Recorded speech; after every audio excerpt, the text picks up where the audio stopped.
Bəşəriyyətin tarixi göstərir ki, texnologiyanın inkişafı hər zaman siyasətə, dövlət idarəçiliyinə təsir edib. Yazının ixtirası dövlətləri möhkəmləndirdi. Mətbəə inqilabı yeni siyasi düşüncələr doğurdu. Televiziya və radio ictimai rəyin formalaşmasını dəyişdi. İndi isə qarşısında dayandığımız ən böyük dönüş rəqəmsal dövrün siyasətə gətirdiyi çağırışlardır.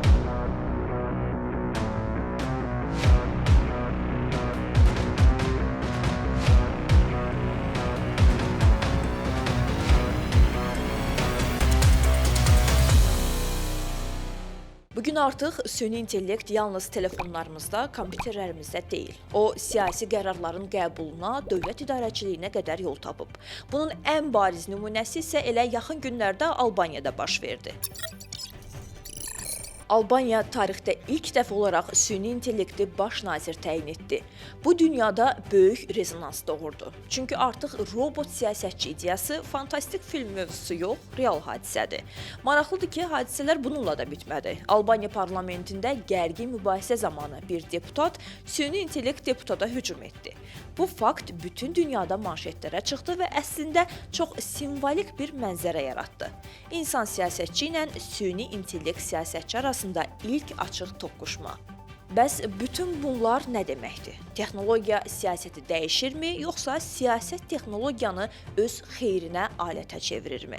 Süni intellekt siyasətdə həm şans, həm də təhlükədir. Bir tərəfdən süni intellekt böyük həcmdə məlumatı analiz edib qərarların daha rasional qəbuluna yardım edə bilər. Amma digər tərəfdən, əgər texnologiyanın idarəsi demokratik nəzarətdən çıxarsa, bu rəqəmsal diktaturanın başlanğıcı ola bilər. Təsəvvür eləyin, süni intellekt seçkilərdə nəticələri manipulyasiya edir, sosial şəbəkələrdə milyonlarla insanın fikrini yönləndirir, siyasi oponentləri sistemdən silir. Bunu edənsə bir nəfər insan yox, nəzarətsiz bir alqoritmdir. Əslində bir çox ölkələrdə biz bunun ilkin nümunələrini artıq görürük. Seçkilərdə bot orduları, dərin saxta videolar, əslində bir çox ölkələrdə biz bunun ilkin nümunələrini artıq görürük. Seçkilərdə bot orduları, deepfake videolar, məlumatların kütləvi şəkildə manipulyasiyası. Məsələ təkcə texnologiyanın gücündə deyil. Əsas məsələ onun kim tərəfindən və necə istifadə olunmasıdır. Əgər süni intellekt dövlətlərin əlində yalnız nəzarət vasitəsinə çevrilərsə, bu bəşəriyyəti azadlıqdan məhrum eləyə bilər.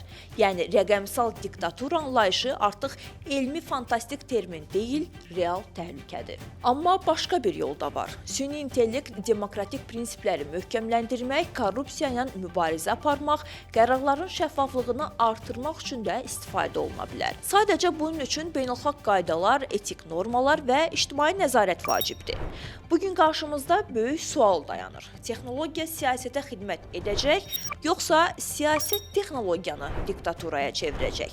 Gələcək bu suala verəcəyimiz cavabdan asılı olacaq. Bu suala siz də şərhlərdə cavab yazın. Dünya güc balansı hər gün dəyişir. Bəs bu prizmanın mərkəzində hansı güc dayanır? Very confident. Very confident. Prizma siyasi, iqtisadi, hərbi və texnoloji göstəriciləri təhlil edir. قانونی و مشروع